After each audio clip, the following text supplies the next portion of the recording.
یہ پاک صلی اللہ علیہ وآلہ وسلم کا معجزہ اسراء اور معراج ایک بہت بڑا عظیم معجزہ ہے اور ایک محیر العقول معجزہ ہے، اس کو اللہ رب العزت نے قرآن مجید فرقان حمید میں ذکر فرمایا۔ اس پر بھی بعض لوگوں کی طرف سے کچھ اشکالات اور شبہات پیش کی جاتی ہیں۔ معراج کا جب ذکر آتا ہے تو یہ کہا جاتا ہے کہ معراج شریف کی تو تاریخ ہی ثابت نہیں ہے، جب سیرت اور تاریخ کی بات آئے گی تو یہ اصول اور ضابطہ ہے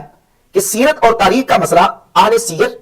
اور اہل تاریخ کے جو راجح اور مشہور قول ہے اس سے لیا جائے گا۔ میں جب ہم